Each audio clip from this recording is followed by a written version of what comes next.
So today I'm really happy to introduce Luca Malagnini. Luca received his PhD from St. Louis University, where he worked with Bob Herman. Since then, he's been a researcher, and forgive me, Luca, at the Istituto Nazionale di Geofisica e Vulcanologia.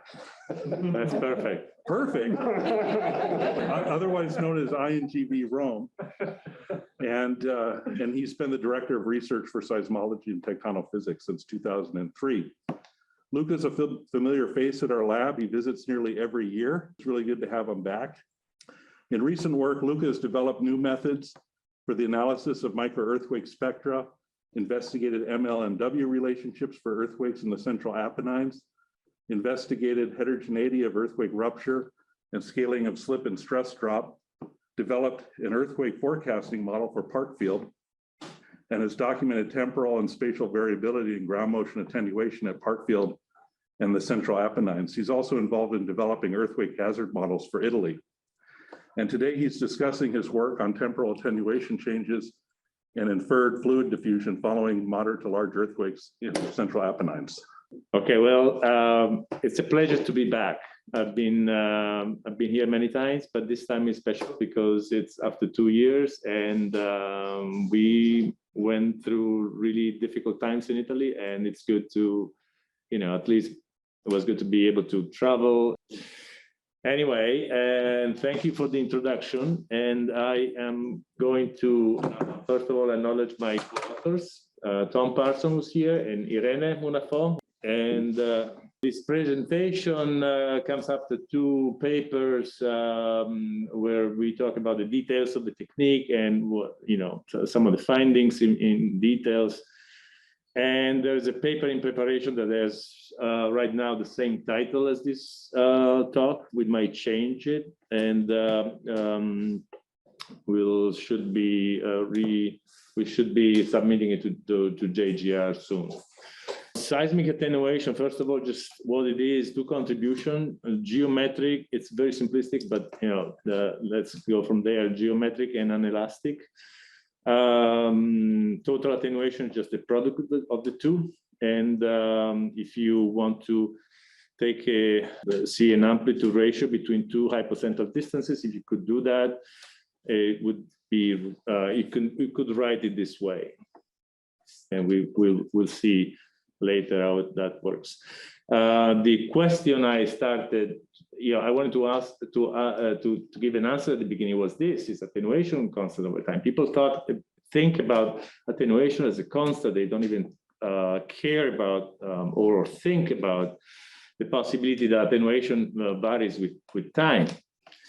And in fact, just don't, it's not important what these things are. These are variation of 1 over Q as a function of frequency and time along the San Andreas Fault at Parkfield. On the left, you see the Pacific side.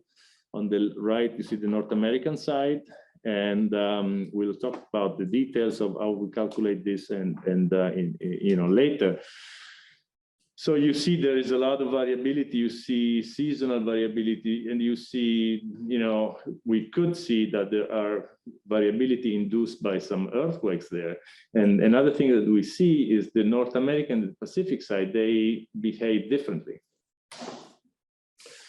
From previous work along the San Andreas Fault at Parkfield, actually, we saw variability related to the approaching of the earthquake. And that I'm not going to, I will not be able to defend that much. So I put some question marks. And co-seismic stress drop for sure, shaking, strong and weak, post-seismic slip, fault healing, you name it. There are all kind of variability, sources of variability. And periodic variation are important.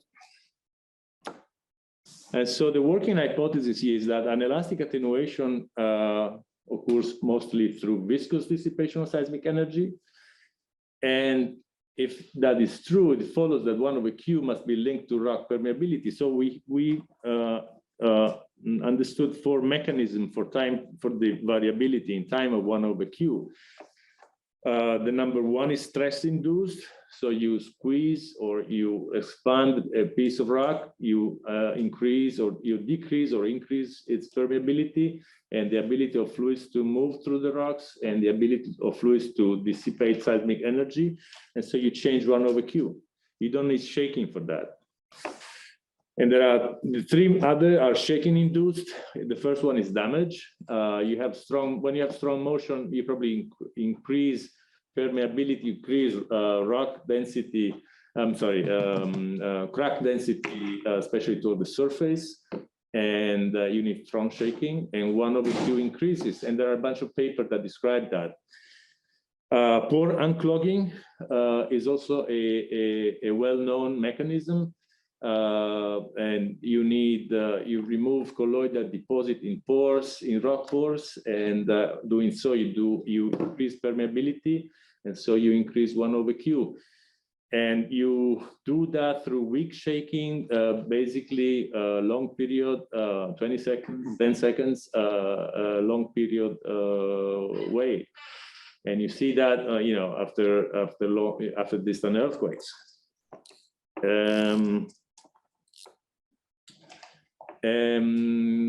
The opposite is also true for clogging by redeposition of these loose colloidal particles. You probably need a surface of impermeable surface, as in the case of the the damage zone of the San Andreas fault. And it's the opposite of the previous mechanism. So going back to Parkfield, this is between 87 and mid 98.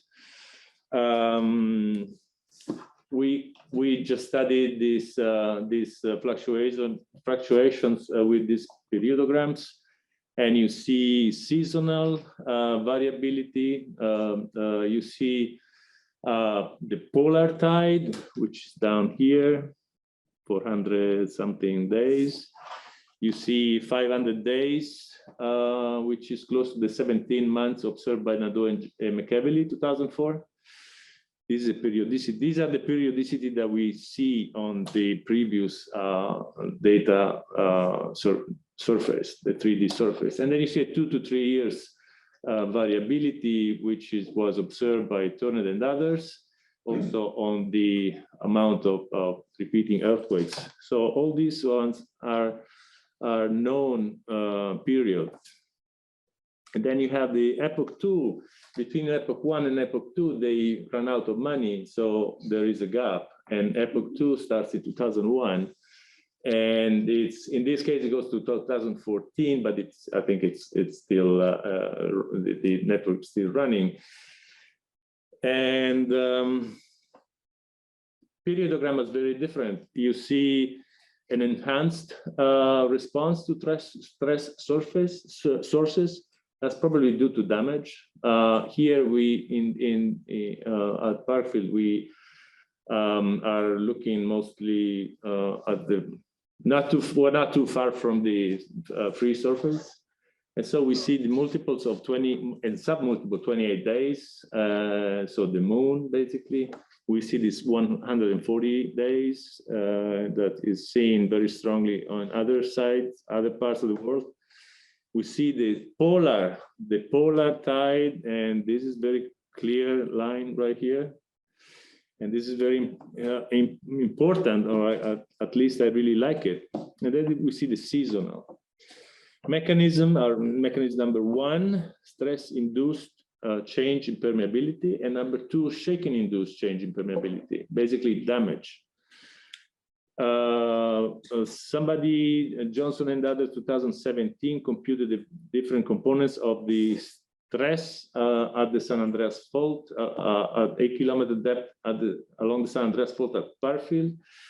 And the polar tide that we see it very clear with this line comes out to have extremely small amplitude. The normal shear in Coulomb stress are of the order of 100 Pascal, so extremely small.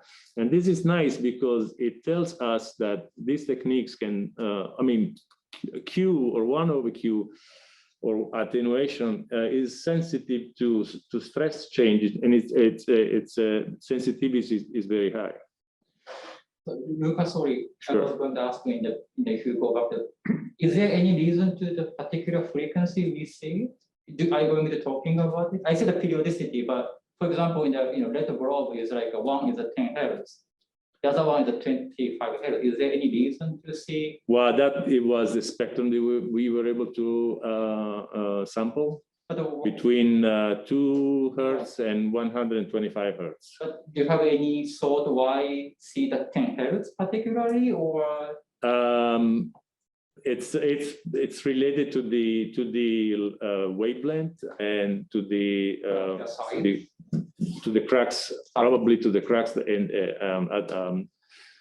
those wavelengths, and I have no specific answer to that. There's a paper by Tisato and Quintal, I think, and they are talking about lab results, and the idea is that you are sensitive to mesoscale, so a wavelength that is much longer than the cracks and much shorter, you know. Okay. Can I ask a similar question? Sure. Why the difference on the two sides of the fault? Well, the two sides of the fault are they have a very different geological composition, and I am not. I mean, I'm not a geologist. I just knew that the North American side probably is less competent, and I see higher velocity on the Pacific side. And so Pacific side is less sensitive to maybe damage or, but whatever we see here is very close to the fault. We are sampling probably the damage zone of the San Andreas fault. So we don't need to think about the crustal structure at kilometers or tens of kilometers away from the fault. We're really close. There is an interesting transient, of course, caused by this the main shock in 2004, and this is the total attenuation that we were able to calculate on the Pacific side of the San Andreas fault. And before there is an increase in attenuation. If you go to, larger negative numbers mean increased attenuation. So there is an increase in attenuation as you approach the time of the earthquake. Then you have the San Simeon earthquake, and you have a jump to even larger attenuation. Then you have a period of constant attenuation. Then you have the main shock, and you have a sort of rebound. On the other side, you have the opposite. You have a decrease in attenuation, a jump toward less attenuation, and then a rebound to the other direction. The idea that we developed, for this behavior is that you have the San Andreas fault is locked down here, and it's creeping down here, up here, and this is the transitional segment we are looking at. So there is an increasing compression on the North American side during, interseismic period. There is increasing or decreasing compression to the other side of the Pacific, on the Pacific side. And then when you have the earthquake, you suddenly relax the compression and relax the decompression on the opposite side of the fault. So you expect if you have decompression, cracks would be more. Crack density will be higher, attenuation will be higher, and so as long as you stretch the crust and you have higher and higher attenuation, you compress the crust and you have lower and lower attenuation. Anyway, the San Simeon earthquake actually this is the Coulomb stress. This is the San Simeon earthquake here. This is the Parkfield, the 2004 earthquake. So the San Simeon earthquake pushed the San Andreas fault towards rupture. So it makes sense that it pushed the fault the way it already is going. So the Pacific side would go towards more attenuation. The opposite happens on the North American side. Anyway, just to show you mechanism number 3 and 4. So shaking induced increases in permeability are in some earthquakes in red. This is the epoch 2. This is the 2001 through 2014. So there are some earthquakes like this one, where you have northern Sumatra, southern Sumatra, where you have a sharp increase in attenuation right after the earthquake. I'm not sure if you can see it. In blue, you have earthquakes where you start from a warmer color, you go towards a colder color. For example, northern Sumatra, Tonga, and it's very interesting, this Tohoku. You have a sharp decrease in attenuation of low frequency. But no effects from Chile.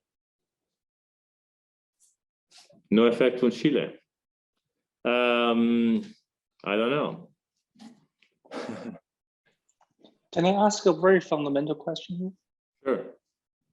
Is the observation, seismic observation, the waveform from earthquake, or it's the ambient noise? Oh, these are, I'm sorry, I should have said that. These are only repeating earthquakes. So very small, tiny earthquakes recorded on the San Andreas Fault. These are 1800 something earthquake from 165 families of repeating earthquakes. So that was that's one of the reasons why we had such such small error bars and such high resolution of results. Got it. Thank you. So very briefly, if we can start from a Fourier analysis of ground motion. And the observed amplitude is the convolution of source, propagation, and site. You take the Fourier amplitude, the Fourier transform of that. You have a product of these three terms. You take a log. You have a summation of three terms, and this is it's a perfect way to put that into a matrix form and invert for this number of sites that you have, the number of earthquakes that you have, all this contribution, and you can invert for a propagation term. Constraints are first constraint: d of r needs to be 0 at some distance. And the summation of site equal to 0 is also another constraint. The first one decouples D from a source and site, and the latter two can trade off. And we don't really care about the latter two trading off, but we can put some stabilization on the regression by using this constraint here. We focus on this term here. And then we actually do not use Fourier amplitude, but we use peak values of narrowband filtered waveforms. And details and can be found in Malagnini and Dreger 2016, where we provide a formal demonstration how you can use the convolution theorem for peak values. Anyway, this is an example from another sequence from the for the Northern Apennine. These in color are the path, the attenuation terms at different frequency. Red is 1 Hertz, blue is 10 Hertz. And we forced to be 0. The constraint is d of r is equal to 0 at 10 kilometers. And anything that is horizontal in this picture actually decays as 1 over r. So it just normalized. And then now we need to obtain a time history. And I'm changing to r here because we are basically looking at spectral amplitude ratios. So basically, I divide the data set in multiple time windows and then compute the regression in multi-time windows. In multiple time windows, focus on a fixed distance, arbitrary distance. Even the R0, the distance where everything is 0, is arbitrarily chosen. And So I fixed to, I focus on a fixed distance R1, and basically I obtain an amplitude ratio calculated between two hypocentral distances, R1, in this case 40 kilometers, and R0, in this case 10 kilometers, totally arbitrary. You need to see the distribution of your data set to decide which distances are good. And you can write this amplitude ratio this way, where G, small g, is geometric attenuation, and then you have a Q, and beta is shear wave velocity. Anyway, and you do that, and you obtain a time history. And from the time history, you can obtain Q to the -1, which is our attenuation parameter we are interested in. Central Apennine. Central Apennine is an extensional region. We have always, or most cases, almost always, multi-dimensional sequences. So they're very common. The first one was in 96, called Fiorito, 96, 97, up here. And then these are all the focal mechanisms from Extron and others, 98.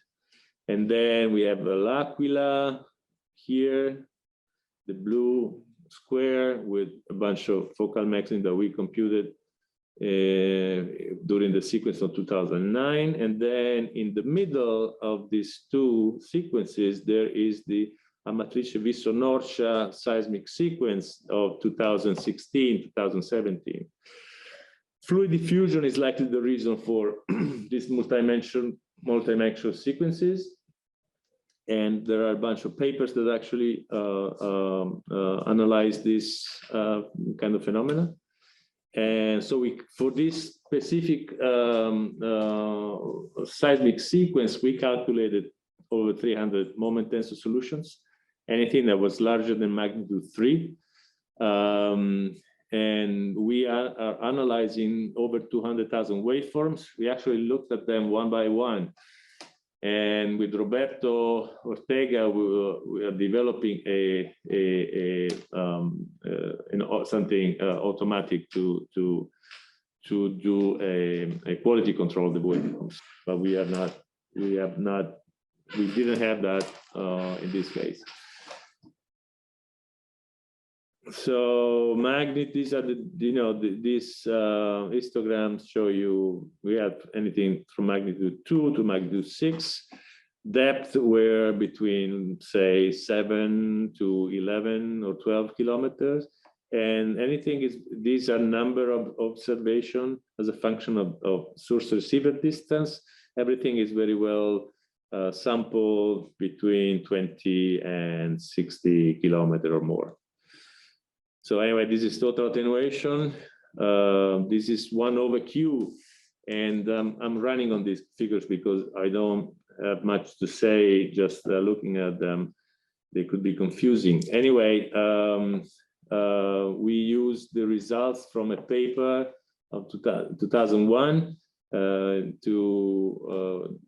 the result was an analysis of ground motion, and we found some geometric attenuation that would fit the most of the data, and we use that to extract the contribution of 1 over Q. And this up here is 1 over Q in red and blue, and with this, these are the earthquakes that occurred between 2013 and 2020. Luca, in the distance range of 30, is that equation saying there's no? Oh, no, R1's canceling. Okay, so it's, no, nothing. You basically have 1 over R. Yeah, it's 1 over R. Okay. 1 over R down to 30 kilometers, and then we have a little shallower. But you don't see more than 1 over R close in. There's one, yeah, no, we don't see more than that. So one thing that we can take from this one is that this is the fluctuation from the average. So we see that the average after the sequence is more blue. So the average is, everything is more blue after the sequence. So it means the average 1/q after the sequence must have been lowered. And we see generally red in summer, generally blue in winter. This is due to the hydrologic load from rainfall. We can go into details if you want. And what we see here, we see after the earthquake, the last larger earthquake, you go from this. We have nothing here, right? We don't have data in this specific band of time,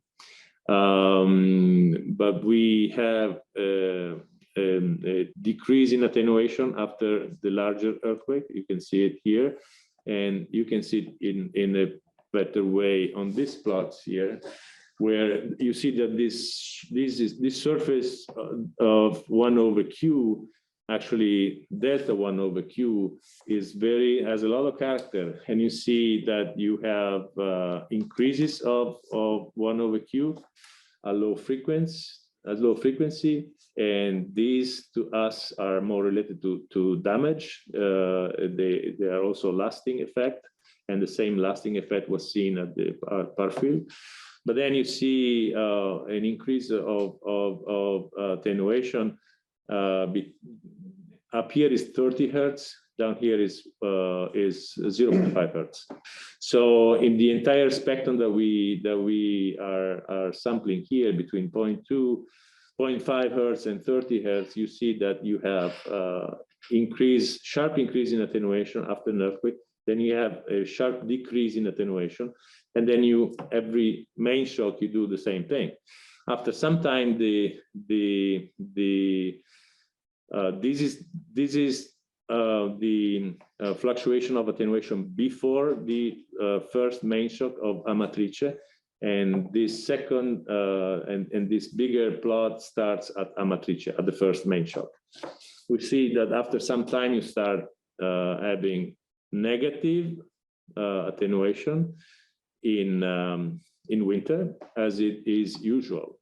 So after some time, the crust start behaving as it was behaving earlier, but with larger amplitudes. And the amplitude of variation, the scale is the same of these two pictures. So this is from below. You see that the seasonal starts in 2018.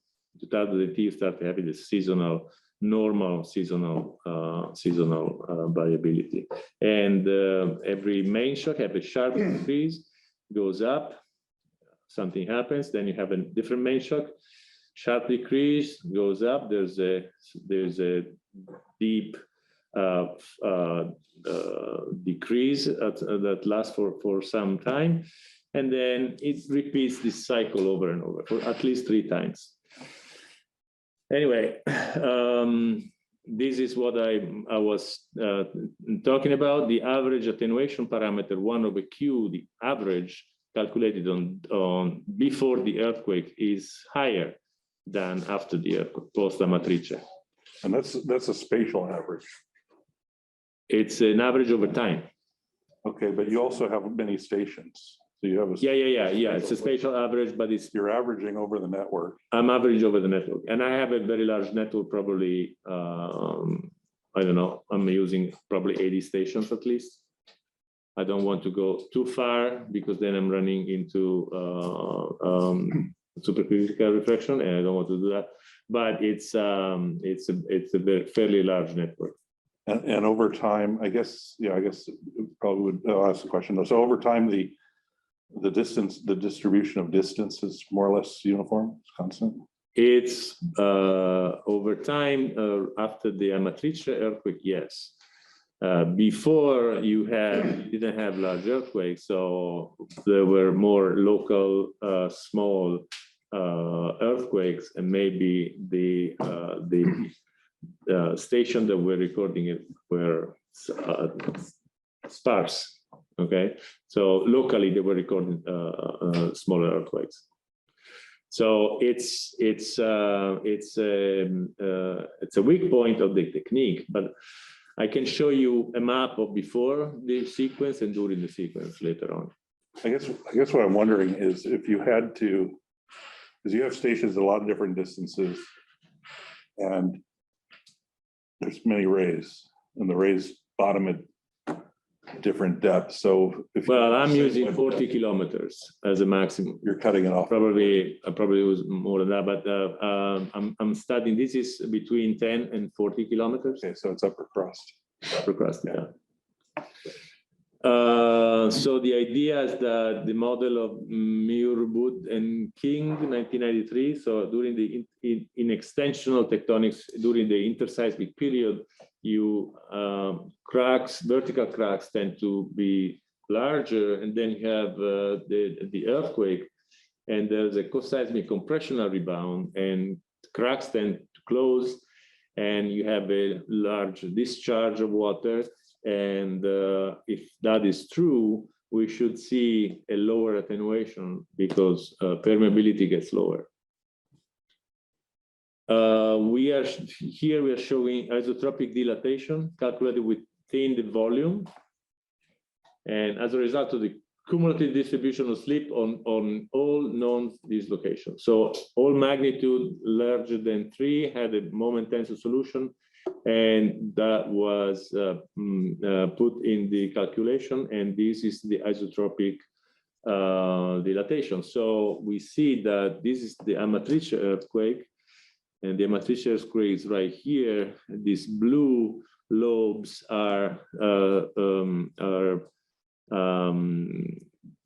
they describe regions of negative dilatation, so regions where cracks must have been closed. And there is probably some positive dilatation along the fault, and especially towards the north.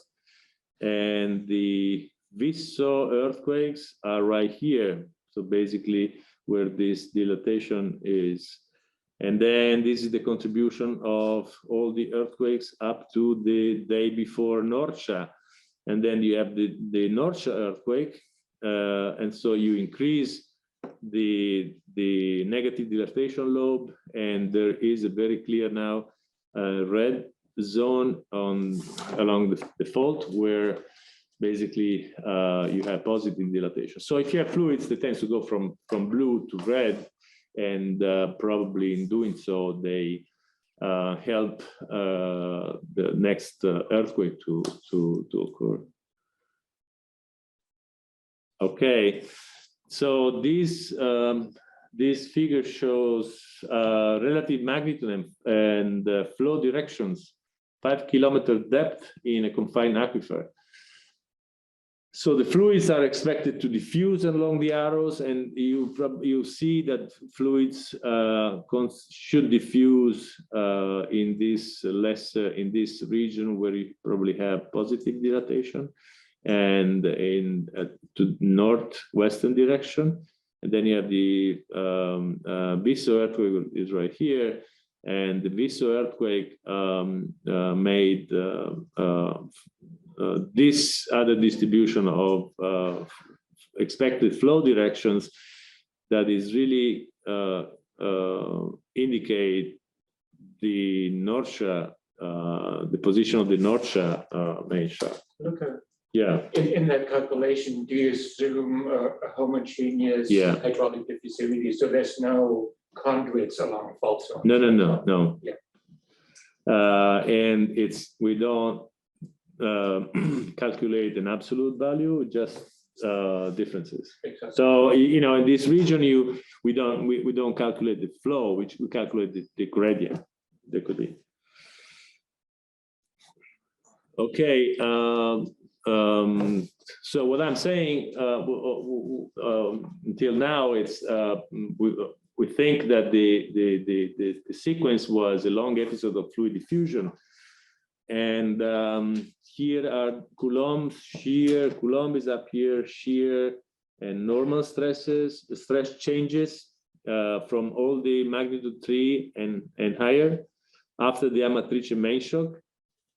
until just prior the Viso earthquake, and then until just prior the Norcia earthquake. So what we see here, these are the location of the epicenter of the two Viso earthquake. So what we see is that although it could be consistent with an increase in Coulomb stress, especially for the Norcia earthquake, the fact that where you have negative dilatation is, I mean, these are the slip contour, the slip distribution of the Norcia earthquake as computed by, I think, Lauro Chiararucci and others. And this is more consistent with the idea that you have fluid flow from the region that get clamped more to the region that get where the normal stress is less. So it's we are not giving a definite answer to which mechanism is more important, diffusion or Coulomb stress, but this picture shows that the fluid flow is pretty consistent with the distribution of slip on the Norcia earthquake. So that bottom panel is the stress change from the Stress change. distribution. Normal stress change on the fault of the Norcia earthquake. Okay, so it's normal shear in Coulomb. And then it looks like you're also looking at the cumulative stress change from all the magnitude threes. Yeah. Which plot is that? So these are all. It's all included. It's all. Every picture is the cumulative stress increase, but But it includes the main shock. Okay. it includes Amatrice here, and it includes everything but not Norcia here. So the day after this cumulative distribution, then the main shock happens, okay? So we take a closer look to the effects induced by the main shocks, and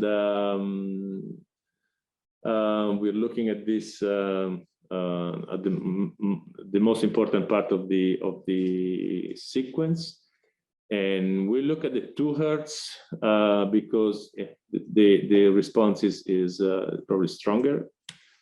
And so what happens is you have the main shock, and we are defining 5 or 6 different stages. First stage is the earthquake. Earthquake breaks the fault, damages near the surface, so you have damage, attenuation increases near the surface at least. Then step number 2, co-seismic negative dilatation. Cracks are closed, and drives the fluids are driven out.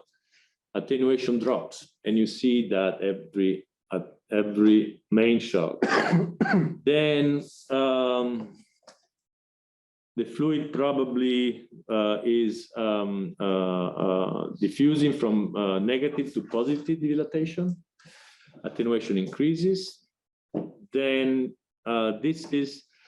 we think this is the contribution of all the negative dilatation from the aftershock of the sequence that make the attenuation decrease, and then ongoing diffusion increase for fluid pressure around on adjacent faults, and then you have the next main shocks. These features are interesting. They look like magnitude dependent. Depth, I mean, the depth of this drought here is this is a magnitude 6.3, magnitude 6.0. So the model, the conceptual model is this. I just went through it, and the interesting thing, we see that the variability of 1/q at 2 Hertz, which is this blue line, is as a negative correlation with the moment release along during the sequence. Diffusion, it's widespread. Every time any main shock follows, any main shock is follows by a diffusion. And these are diffusion lines computed looking at the distribution of the earthquake in space and time. After Amatrice, after Norcia, actually all the after Visso, I'm sorry, this is Visso, and then Norcia is along the diffusion line, and then there is another sequence, Capitignano, that occurs this one day on January 18th, 2017. You have a migration of earthquake, very clear along this this fault that was actually it moved to right after the L'Aquila earthquake in 2009, and we see a diffusion with this coefficient or with this diffusivity coefficient, very similar to what we saw in 2009 on the same fault. We saw about 60 meters square per second. And for this migration to the north of the L'Aquila main shock. Anyway, these are the two final slides. Post-earthquake processes, and in extensional environment, at least in the Apennines. You have two things: co-seismic damage, which is shallow, and negative dilatation, which is deeper. Fluid diffusion from negative dilatation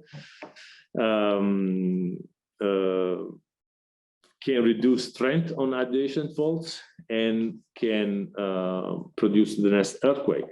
So once you have the first earthquake, you might have diffusion until you have the next earthquake. There's a decrease, pretty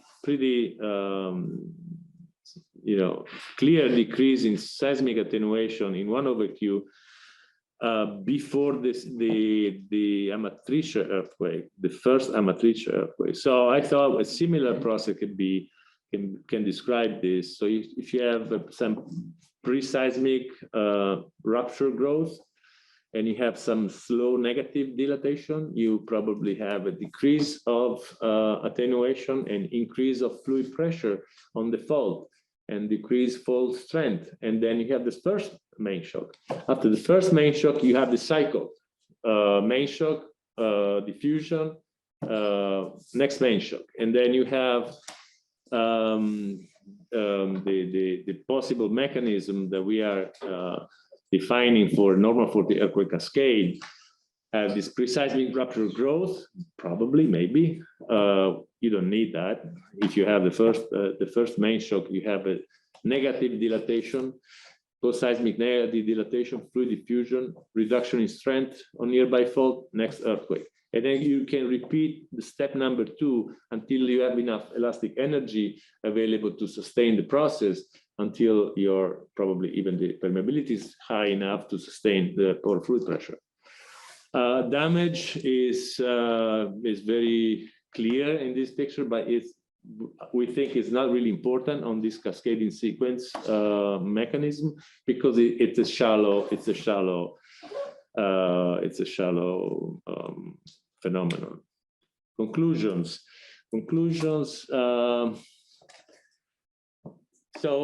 Maybe the Central Apennine is a long episode of fluid diffusion. That's what I think. We can have evidence of that goes towards other explanation. But one thing, it's multi-main shock sequences always. I mean, in the Central Apennine, you always have multi-main shock sequences, and if this is the characteristic, if we can describe the characteristic of these multi-dimensional sequences with a model that makes sense, maybe we can use it to assess the variation of seismic hazard during the sequence. Because you see, you have this magnitude 6 earthquake, then you have a 5.9 earthquake, and then you have the largest 6.3 earthquake. And they all go through the same cycle. And the other is how the 1/q can vary. 1/q is related to rock permeability, sensitive or very sensitive to stress variations, to dilatation, and to ground motion. And this is it. Thank you very much, Luca. And we do have time for questions. So what kind of measurements would you need to be able to do this continuously everywhere? These are regression done on seismograms. So we need a lot of them. We need to monitor small earthquakes. Yeah, so what kind of station spacing? I proposed, we have this recovery plan in Europe from the EU, and there's a lot of money that goes to science, and we could have access to a lot of money.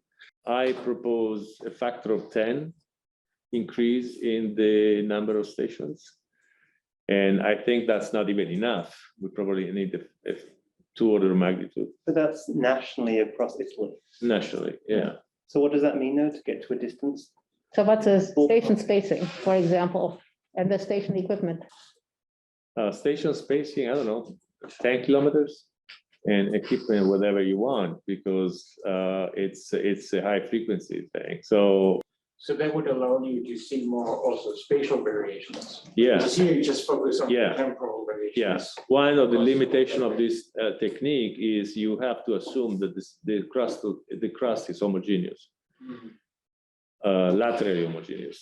You probably need to go and look at a checkerboard where find smaller regions where you can consider crust laterally homogeneous and do have enough earthquakes, have enough recordings to study those regions. So we really need to go down to small earthquakes. You have a question? Look at, you're looking at the more or less the upper crust, and you assume that it's fully fluid saturated with fractures. Can you see an application where you look at it and see whether the fractures are partly air filled, gas filled, rather fluid filled? Well, I apply the same technique to the geysers.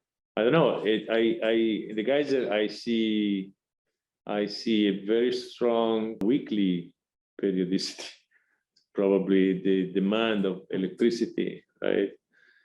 And I have no idea how to discriminate between. Are you talking about bubbles? Yeah, something like, or even a dry crack, right? Dry versus, because the mechanism in a dry crack is completely different than from what you are showing here.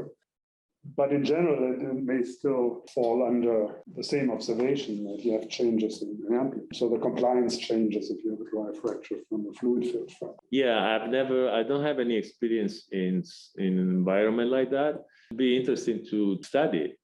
I'm telling you, whatever we saw on the geysers was very compelling. We could see this weekly periodicity that is really correlated with the amount of fluid they pump down. I can't remember which hole it was.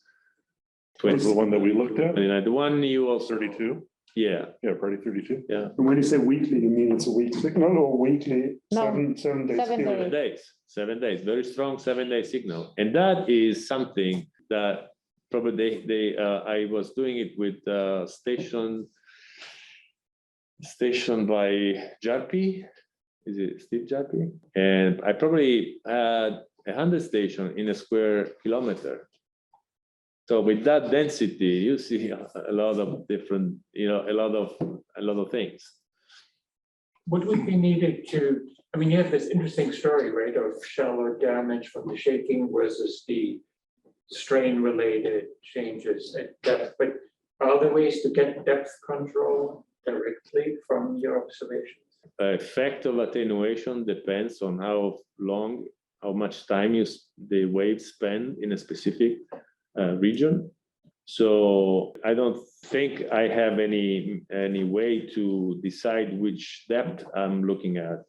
The idea is that I'm looking at direct S waves, and at below 1 hertz, that's the important thing. Below 1 hertz, I have surface waves. And I If see you look at that. narrow distance ranges, you might be able to pull depth out, but you may not have the spatial coverage. Yeah, couldn't you do a whole tomography thing and say, here, I have these 30, you're assuming kind of a homogeneous model, and these waves. I don't assume anything. I assume not. I don't assume an homogeneous model. I just use data. This is totally empirical. I have no assumption on. But then like tomography, you have lots and hundreds of wave paths, so you could do Yeah. a tomography inversion. Yeah, I to get think attenuation as a function of depth. sure. But attenuation as a function that in this plot here, you see average attenuation as a function of frequency, average over time. And you see that below 1 Hertz, it flattens. It flattens because the geometrical attenuation that I'm using is suitable for body waves. And below 1 Hertz, you start having a very large contribution from surface wave. And so that's why, and below 1 Hertz is where you have this very large signal from that I interpret in terms of damage. So that is why I'm saying this is a shallow phenomenon. This is like, let's say, a Hertz. So maybe a couple of kilometer wavelength. That frequency dependence is a Need difference. both, actually. Yeah, say a couple of kilometer wavelength or maybe less. So I probably go down, I sample 1/3 of that wavelength. So I go down 500-700 meters to a kilometer. So that's why this is shallow. This is along the way, this is body wave and can be very sharp because I'm having a very small earthquakes sometimes. So this thing is maybe a second or less. So let's thank Luca. And if you're here in Macone Hall, be sure to come up to the 5th floor balcony where we can continue the discussion.